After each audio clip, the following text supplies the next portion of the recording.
დავით მჟავანაძე იმყოფება ჩემთან ერთად, ის წლების განმავლობაში კორუფციის საკითხებს იკვლევდა, იცის საზოგადოებამ და ახლა არის კოალიცია ცვლილებისთვის წევრი. დავით, მოგესალმები. მადლობა, რომ მონაწილეობთ ჩვენს ეთერში.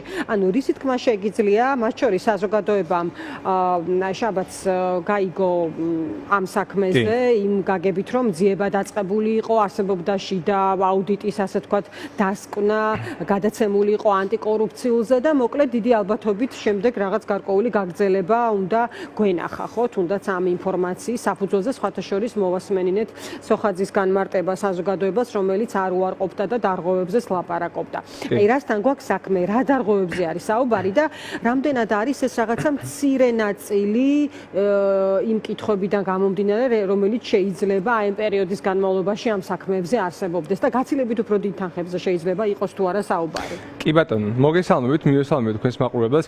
საზოგადოებამ რო იცოდეს კაცი რომელიც დღეს დააკავეს ბიჭიკო პაიკიძე, უბრალოდ მისი კომპანიის დირექტორები დააკავეს და თვითონ გაქცეულია და მიმალვაშია და ეძებენ რომ დააკავონ. ეს კაცი არის ვანის საკრებულოს მოქმედი დეპუტატი, ორგზის დეპუტატი არის ქართული ოცნებიდან. ეს არის მულტიმილიონერი ადამიანი, ვანელი ფეოდალი, რომელიც არის გრიგორ ლილუაშვილის უახლოესი გარემოცვის წევრი. გრიგორ ლილუაშვილი არის მისი ბავშვის ნათლია და ასევე გრიგორ ლილუაშვილის ყოფილი მოადგილე, სუსის უფროსის ყოფილი მოადგილე გიგა ნიკოლეიშვილიც იყო და არის ბიჭიკო პაიკიძის ბავშვის ნათლია. წლების განმავლობაში ვწერდი, მე თვითონ თავად ვანელი ვარ და ვიცი კარგად ეს ადამიანი და მისი გარემოცვა რა გავლენის მქონე იყო, როგორც ვანის რაიონში, აგრეთვე მთელს რეგიონში. წლების განმავლობაში ვწერდით მეც და სხვა კორუფციის კვლევრები, როგორ იგებდა ეს კაცი მილიონობით ლარის ტენდერს გამარტივებული, მორგებული პირობებით და როგორ იყო ის ასე თქვა სასათბურე პირობებში ხელისუფლების მხრიდან, რაშიც პირდაპირ ეხმარებოდა რა თქმა უნდა გრიგორ ლილუაშვილის ნათესაობა და მისი გავლენები. დაახლოებით 100 მილიონი ლარის ტენდერები აქვს მოგებული ამ კაცს წლების განმავლობაში. უმეტესობა აბსოლუტურად არის მორგებული პირობებით და უკონკურენტო გარემოში მოგებული. ის რაზეც დღეს დააკავეს ერთ-ერთი გზის უღელტეხილის რეაბილიტაციაში მითვისებულ თანხებზე და ასე ვთქვათ ეგრეთ წოდებული რაღაც ატკატის რისკი არსებობს და ეჭვი ამ შემთხვევაში ამაზეც ვწერდი წლების განმავლობაში. ეს ახალი ნამდვილად არ არის და ესეთი თითქმის ყველა ტენდერი ასეთი არის. უბრალოდ დღეს ეს გამოიყენეს როგორც ოფიციალური დაკავების საბაბად და ყველამ კარგად უნდა იცოდეს, რომ მაგალითად როგორც ჯუაშერ ბუჭულაძე დააკავეს, რომელიც იყო ღარიბაშვილის გარემოცვის წევრი და იქ გაჩნდა ასოციაცია იმისა, რომ ღარიბაშვილის კისერზე ასე ვთქვათ ყულფი დავიწროვდა. ჩვენ უნდა ვიცოდეთ, რომ დღეს კიდევ უფრო ახლო გარემოცვის წევრი დააკავეს გრიგორ ლილუაშვილის. ფაქტობრივად დღეს აი ამ ხალხის დაკავებით გრიგორ ლილუაშვილის ხელებზე ბორკილები დაადო სუსის დინარაძემ, კობახიძემ და რა თქმა უნდა ივანიშვილმა, ხო? და ეს ადამიანები ბიჭიკო პაიკიძე არ მხოლოდ ლილუაშვილის უახლოესი გარემოცვის წევრი, არამედ ივანიშვილის ნდობით აღჭურვილი პირიც იყო. 2014 წელს ბიჭიკო პაიკიძის კომპანიამ საყდრისი ააფეთქა.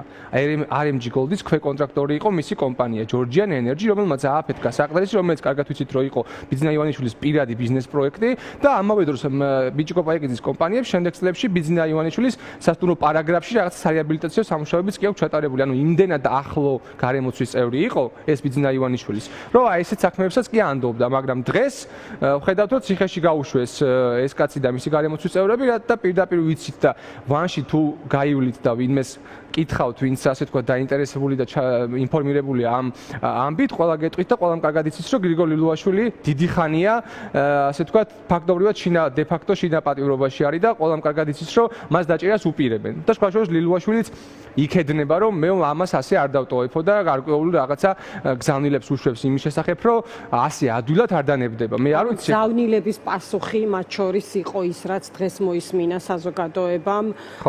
საზოგადოებამ თუნდაც ამ ბრიფინგზე. დავით, როგორ ფიქრობთ, იმიტომ რომ აი აქ ითქვა კიდეც შაბათის სიუჟეტში იყო, რომ ოხანაშვილის მისვლის მერე დაიწყო ამ საკითხების მოკვლევა და ამის პარალელურად თქვენ ამბობთ, რომ მათ შორის მოქმედი ხელმძღვანელობის ყურამდეც მიდის ლილუაშვილის ასე ვთქვათ დაქადნება, რომ ის უმოქმედოდ არ იქნება ამ პროცესში. კი, არა, რა თქმა უნდა, ეს შიდა დაპირისპირება, აი კარგად უნდა ვიცოდეთ რა, ეს არ არის არანაირი კორუფციასთან ბრძოლა. თუ კორუფციას ესენი ებრძვიან, მაშინ დასაკავებელი არის მოქმედი მაღალჩინოსნები ძალიან ბევრი და კიდე ძალიან რა ვიცი, ბექაუდიშარიას და კახაკალაძეს დასაკავებელია თუ აი ასეთ საქმეებზე ესენი ხალხის დაკავებას იწყებენ. ხო, რა თქმა უნდა, არ დაიჭერენ, იმიტომ რომ ეს კორუფციასთან ბრძოლა არ არის, ეს არის შიდა კლანური დაპირისპირების გამოხატულება და ყველამ კარგად ვიცოდით, რომ ლილუაშვილის დაკავებას და მის გარემოცვის დაკავებას აპირებდნენ. ეხლა მე არ ვიცი ლილუაშვილი ის გაკეთებას აპირებს ან ესენი რისთვის ემზადებიან, მაგრამ ფაქტი არის, რომ ივანიშვილის აი ეს რეპრესიული მანქანა აგზელებს მისი ყოფილი უახლოესი გარემოცვის და გავლენიანი წევრების, ასე ვთქვათ, დაკავებას, მათ ჭამას პოლიტიკურად და აი ეს დაპირისპირება არის განგრძობადი. ეხლა რაც შეეხება ჩვენ უნდა გვესმოდეს, რომ დღეს სუსმა განაცხადა, რომ ჩვენ ვაგზელებთ საქმის მოკვლევასო და სხვა პირებსაც, ვინც გამოიკვეთებაო, აუცილებლად დავაკავებთო ან ითანამშრომლოთ ჩვენთან. ეხლა ეს სხვა პირები, სხვათა შორის შეიძლება იყოს ჩვენთვის ძალიან კარგად ცნობილი, მაგალითად ირაკლი ქარსელაძე. შესაძლო პირების მხილება. კი, სხვა შესაძლო პირები შესაძლოა იყოს ირაკლი ქარსელაძე, ყოფილი ინფრასტრუქტურის მინისტრი, რომლის დროსაც მათ შორის არაერთი ტენდერი მოიგო ბიჭიკო პაიკიძის კომპანიებმა. ეს სხვა პირები შეიძლება იყოს მაგალითად გრიგოლ ლილუაშვილი და გიგა ნიკოლეიშვილი, სოსის ყოფილი ხელმძღვანელები წლების განმავლობაში, ხო? ანუ ეს არის რაღაცა ეს დაუსრულებელი სპირალი, რომელშიც გადაეშვა ბიძინა ივანიშვილის რეჟიმი, როცა დაიწყო თავის წევრების, ასე ვთქვათ, შიდა კლანური დაპირისპირება და კარგად უნდა ვიცოდეთ, რომ ეს რაც ახლა ხდება არც კორუფციასთან ბრძოლა არის და არც ბიძინა ივანიშვილის სიძლიერის გამოხატულება არ არის. ეს ხალხი, ეს ლილუაშვილი, ბიჭიკო პაიკიძე და სხვები წლების განმავლობაში იყო როგორც ქართული ოცნების ელექტორალური დასაყრდენი, ასევე მისი ფინანსური დასაყრდენი, ასევე მისი სტრუქტურული დასაყრდენი. ანუ ეს ხალხი არის, ვინც ქართული ოცნება შექმნა საერთოდ. ბიჭიკო პაიკიძე ყველას კარგად ახსოვს. არჩევნებზე, ყველა არჩევნებზე ვანში, როგორ დადიოდა დიდი შავი ჯიპით საარჩევნო უბნებზე და როგორ აკონტროლებდა იმას, რომ ქართული ოცნების სასარგებლო თქმები წამოსულიყო დიდი რაოდენობით. სისტემის დაუნდობლობა არის სახეზე თუნდაც ამგვარი პირების სისტემის დაუნდობლობა ერთია და როდესაც პოლიტიკური მიზანი არის რა. აი ეს პოლიტიკური მიზანიც ხომ არის ახლა ამ საქმეში, იმიტომ რომ მასე თქვენ ახსენეთ კონკრეტული პირები, ყველა ბრალეულობა სჭირდება დადასტურება, ცხადია, მაგრამ ნუ პოლიტიკოსებს ცხადია აქვთ საუბრის უფლება მათ ხელთ არსებული ინფორმაციის და პოლიტიკური შეფასების საფუძველზე, ხომ, მაგრამ ყველას არ აკავებენ, ხო? და აქამდე რამდენად შეიძლება მივიდეს საქმე, ეს კიდე ცალკე საკითხია. პირველ პირებამდე რამდენად შეიძლება საერთოდ მივიდეს ეს საქმე. ხო, ყველას არ აკავებენ იმათ, ვისთანაც ბიძინა ივანიშვილის ურთიერთობა აერია. ვისაც ბიძინა ივანიშვილი აღარ ენდობა, ან რაღაცა ტიპის იმედები გაუცრუა, ან რაღაცა გაუგებრობა მოხდა, მაგალითად კობახიზის კლანსა და სხვა კლანებს შორის. ან ვისაც დიდი ფულის, აი როგორც გია ხუხაშვილი ამბობდა, ეს დიაპაზონი მიეცათ, მაგრამ იმდენად დიდ ფულზეა საუბარი, რომ აი ამოღების შემთხვევაში ეს ერთ-ერთი ვერსია არის, იცით, ანუ ერთ-ერთი ვერსია არის, რომ დიდი ფული იშოვეს და ამაზე ბიძინა ივანიშვილი გაბრაზდა. ეხლა მაგალითად ეს იგივე ბიჭიკო პაიკიძე, აგერ ჯერ კიდე 2-3 თვის წინ ვანში ერთ-ერთ სოფელ სულოში აპირებდა ჰესის მშენებლობას. რაზეც მაგალითად კობახიძისგან ხელმოწერა ქონდა, ლიცენზია ქონდა იმისა, რომ ეს ჰესი აეშენებინა. ამას მოყვა უდიდესი პროტესტი საზოგადოებაში და ამ სოფელში იყო უდიდესი გამოსვლები, რის გამოც ჰესის შენებლობა დაპაუზდა და ეხლა საერთოდ გაუჩერდა, რა თქმა უნდა, მაგრამ ის რომ ეხლა ივანიშვილმა ყველას დაერია, ვისაც ბევრი ფული აქვს წაღებული და ეს არის მისი მთავარი ინდიკატორი, რითაც ის ამ ხალ დაკავებებს, ასე თქვა, წარუძღვება, ეს თლად სწორი შესაძლო არ იყოს. აქ საუბარია მის პერსონალურ აღქმებზე, მის პერსონალურ პარანოიაზე. აი მაგალითად, რა ვიცი, იგივე ლილუაშვილს დიდი ალბათობით არ ენდობა მათ შორის, იმიტომ რომ რაღაც ბაჩიაშვილის საქმეში ვერ დაინახა მისი პროფესიონალიზმი. ან რა ვიცი, ამერიკელებს რო ელაპარაკებოდა თუნდაც და ჩასული იყო რამდენიმე ვიზიტი, ალბათ ამაზეც იეჭვიანა. ბიჭიკო პაიკიძე არის იგივე გრიგოლ ლილუაშვილი. სამომავლოდ ეს ერთი ხალხი არის და აქ არ არსებობს რომ ლილუაშვილს არ ენდობა და ბიჭიკო პაიკიძეს ენდობა. ამიტომაც ეს არის აი ამ ყველაფრის გამოვლენა. ხა ფული ძალიან ბევრი სხვებსაც აქვს წაღებული რა. დღემდე არიან ქართული ოცნების დეპუტატები, ზოგი საკრებულოში, ზოგი პარლამენტში და ბექაუდიშარიიდან დაწყებული, რა ვიცი, იოსებ მაკრახიძის გაგზელებული. საინტერესო საკითხი არის, ანუ ამ პირება ის სხვა პირებისთვის მე არ ვიცი ზუსტად ესენი ვინ არიან და ამიტომ აი ამათთვის რა სიგნალი არის, დავით? აი სხვებისთვის, იმიტომ რომ აი ხო ამბობენ რომ ითანამშრომლეთ და თქვენთვის იქნება შეღავათი და აი ვისთვის არის ეს გზავნილი რეალურად? ეს გზავნილი არის უპირველესად იმათთვის, ვინც წამოსული ან გაწეულია ქართული ოცნებიდან ბოლო პერიოდის განმავლობაში, რავი, ქარსელაძიდან დაწყებული, რიჟვაძით გაგზელებული და კიდე სხვა გომელაურით დამთავრებული.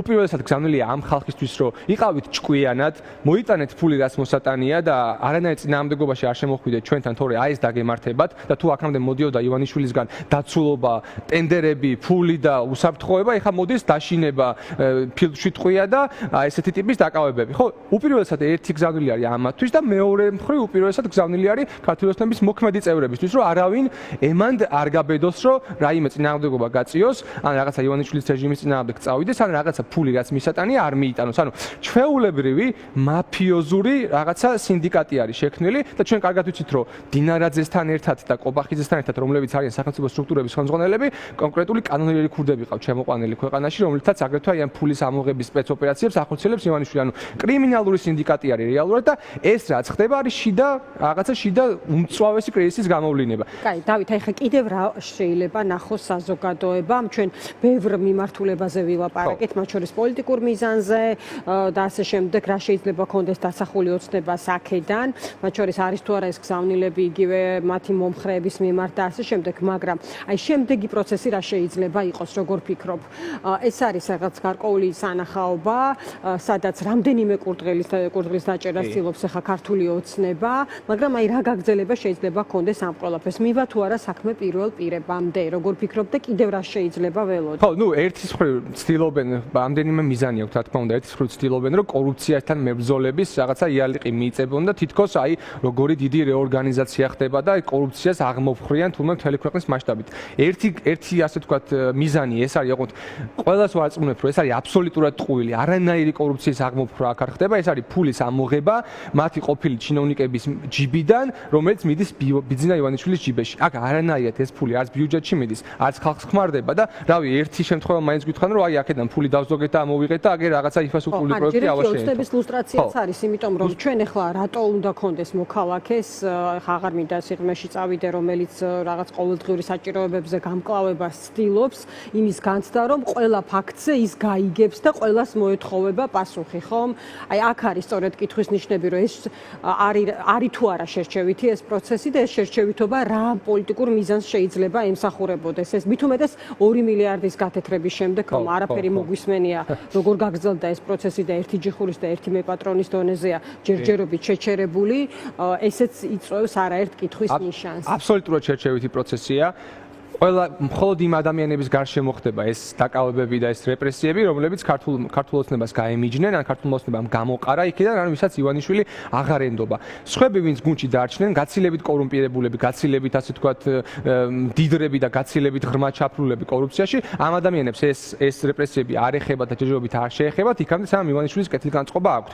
ის რომ დაკავებულები იქნებიან თუ არა პირველი პირები, მაგალითად ღარიბაშვილი, მაგალითად ეს იგივე ლილუაშვილი და სხვები, ამის ვარაუდს ხარ, რა თქმა უნდა, ჯერჯერობით ესე ვერ გავაკეთებთ, მაგრამ ყველაფერი იმაზე მეტყველებს, რომ ამ ადამიანების გარშემო ყულფი ვიწროვდება. იმიტომ რომ ისეთ უახლოეს გარემოცვის წევრებს უკავებენ ამ ადამიანებს და უპატიმრებენ, რომ აი ფაქტობრივად მათ დაპატიმრებას ნიშნავს ეს ყველაფერი. უბრალოდ ეხა ლილუაშვილის დაკავება უფრო ხმაურიანი იქნებოდა, ვიდრე მაგალითად ბიჭიკო პაიკიძის, რომელიც შეიძლება ბევრმა არ იცოდეს, ვინ არის, მაგრამ გეუბნებით ხალხო, ბიჭიკო პაიკიძის ხელებზე ბორკილები ნიშნავს გრიგოლ ლილუაშვილის ხელებზე ბორკილებს. ისევე როგორც ჯუანშერ ბუჭულაძის ხელებზე ბორკილები ნიშნავდა ღარიბაშვილის ხელებზე ბორკილებს. ანუ ეს არის და თქვენ ამბობთ, რომ ამას რაღაც ფონად გასდევს ლილუაშვილის თქვა დაქადნება, რომ ასე არ ჩაატარებს ის ამ. ნუ ეხა ეს ამდენად დაასრულებს ლილუაშვილი და ეს მისი გარემოცვის წევრები მათ მუქარებს, მე ეს არ ვიცი, მაგრამ ნებისმიერ შემთხვევაში ძალიან დიდი და ჯერთ პასპორტი აქვს ჩამორთმეული, ძალიან კარგად იცის ყველამ და ქვეყნიდან ვერ გადიან და დიდი ხანია რაც ეს გრძელდება, ეს მათ მიმართ რეპრესიები და მე არ ვიცი ლილუაშვილი და კომპანია რა ასე ვთქვათ მას განახორციელებს ნაბიჯს და როგორ დააზიანებს ივანიშვილს გამოჩნდება ეგ ყველაფერი შემდეგ პერიოდში, მაგრამ ნებისმიერ შემთხვევაში რომ ეს შიდა ამბავი რაც ეხა ხდება ივანიშვილის რეჟიმს ასუსტებს, მე ამაში დარწმუნებული ვარ, იმიტომ რომ არ არსებობს ისეთი ხალხის გაწევა და ისეთი ხალხის დაპატიმრება და დაკავება ხდება ეხლა, რომლებიც წლების განმავლობაში იყვნენ ქართული ოცნების რეჟიმის აი მთავარი ბურჯები და ამაზე იყო დაყნობილი და ეხლა თუ დღეს ივანიშვილს გონია რომ კობახიძეზე, მდინარაძეზე და ანრი ოხანაშვილზე იქნება დაყნობილი, მე მგონია რომ ძალიან არასწორ გათვლას აკეთებს და ეგ ქართული ხალხისთვის სასარგებლოდ დასრულდება საბოლოო ჯამში ივანიშვილის ჩამოშლით დარწმუნებული ვარ. დიდი მადლობა.